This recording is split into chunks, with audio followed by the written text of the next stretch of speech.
Viewers, welcome back for another adventure. Yep, here it is, the clapped out TRX250. I just did a redneck tire change on it. You can see the two front tires match beautifully. This tire holds air somewhat. It leaks out all the cracks. Maybe if I warm it up and fill it up with a stop leak, I don't know. If I can keep the air in the tires long enough to get a ride out of it, I will be happy. So, it's back to being a roller. Now, about the motor, we did get it to run kind of a little bit, and it was making a lot of noise up on top. What I'm going to do is take a quick look at the valves, bring you guys along. Then that kind of tells us where we are. About a seat, they borrowed the bridge from this. The seat has 4 posts, or a post and a slip under. Anyway, there's supposed to be a bridge across here that it sits on. So I might have to go with the board and the blanket, or the board and the pillow for this. So if you pop the cover off and smell the gasoline, Harvey likes to run his valves loose, but that's just crazy loose. I'm going to assume the intake is just like it. 10 millimeters to get those bolts out. A lot of times this is a 9, but let's get that broken loose and tighten it up a little bit. So I tightened up the exhaust. I'll show you in a second because I turned it around. Then I rotate it to the intake where the intake is closed. And the intake appears to be too tight. So the exhaust valve is opened, which means there's tension on it. And once again, that appears to be too tight. I'm really kind of surprised this thing ran at all. So here's the intake. The intake could be a little tighter than the exhaust because when it pulls fuel and it cools off. And there's the exhaust. So I think between those two, this thing should be running better. It's actually pretty clean on top. I guess that's what happens when you run gasoline through it. Alright, let's put it back together again and put the intravenous to it and see if it runs a little better.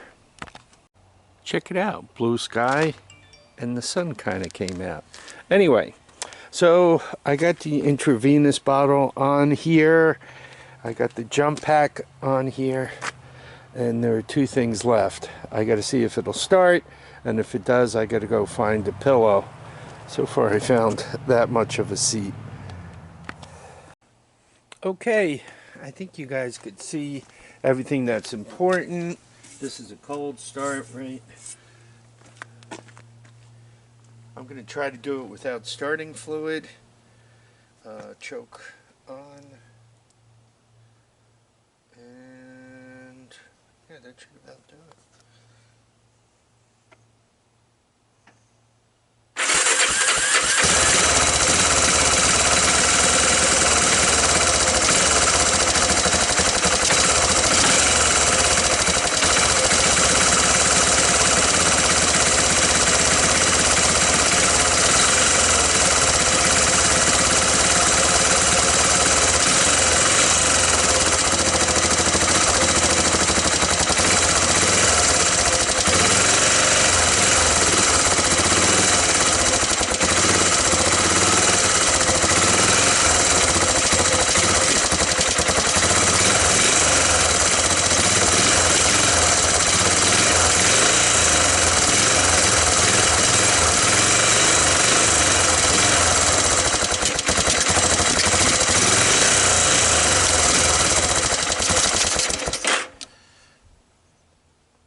Cute little choke, and it sprayed my hand with gas.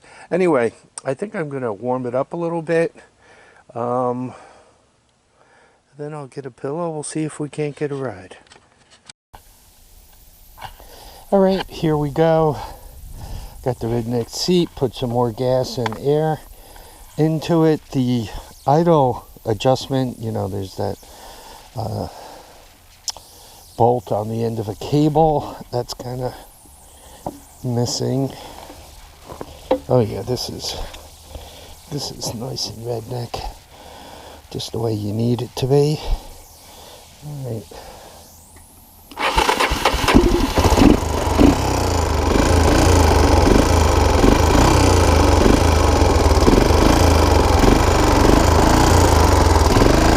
So I have to stay on the throttle somewhat, or it stalls. So that's the no first gear.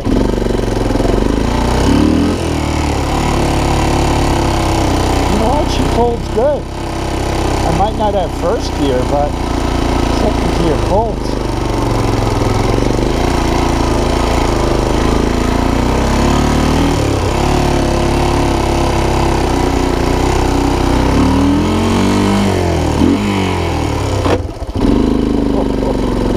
That didn't sound so good. I might not have third gear either.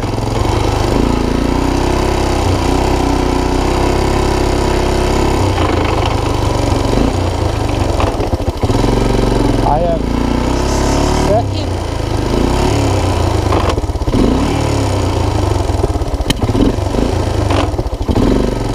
I might have, this might be a 1-speed transmission.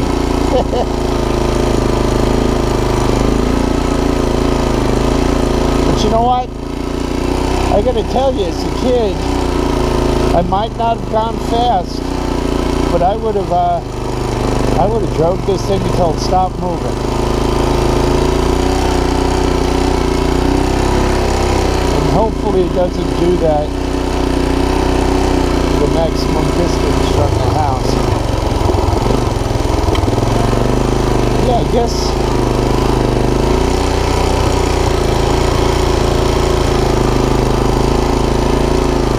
I kind of hit another gear before. It might have like, ooh, waterworks.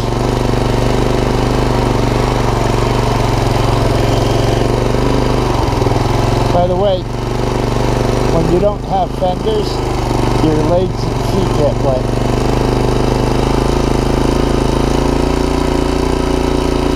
Yeah, my buddy Chuck did not get a deer out of my backyard. A little disappointed. Guess if I had deer, second is it's not a bad for running trails. Kind of looking around to see if anything's fallen over. Any hobos moved back here.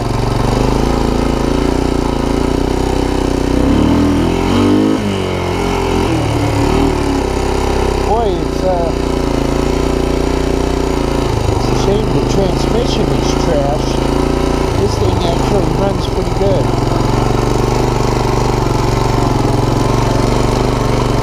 I do have reverse. But this thing even steers okay.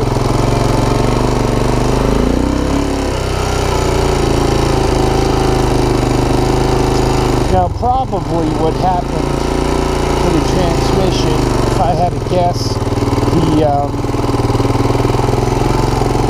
the idle adjustment is out. It's not there. So they were probably, you know, giving it a little too much fuel, and they popped it into gear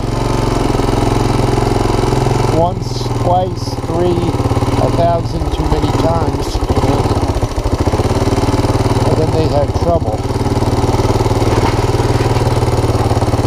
I almost fit. So second, nothing. So I got second, fourth, and I got fifth. So there's fourth, there's no third, there's second.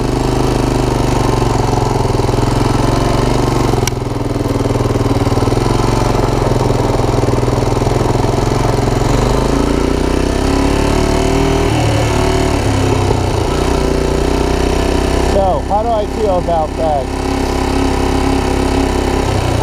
When I ride in the woods with this machine, considering the way the gearing is, I'd probably be using a lot of, by the way, the water's cold, even though the sun's out, that's cold. It's about 38 degrees, by the way, if anybody cares. Nice day in the Hudson Valley. It's always a good day when the sun comes out. And it's even a great day when you can see it. Might as well do the upper trail.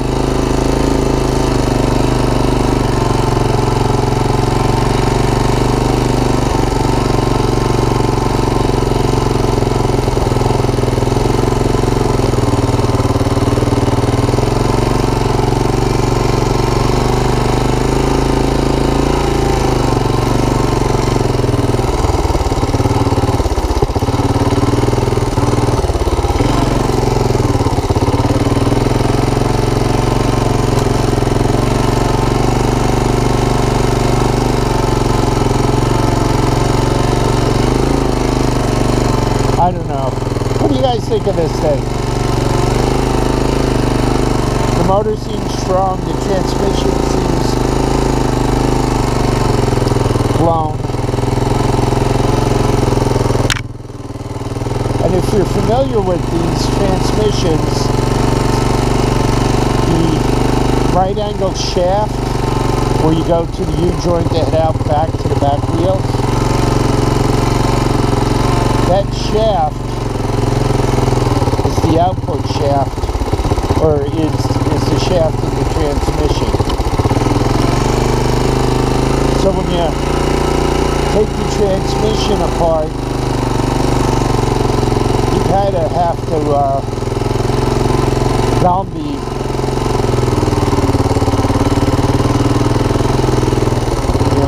this one up here.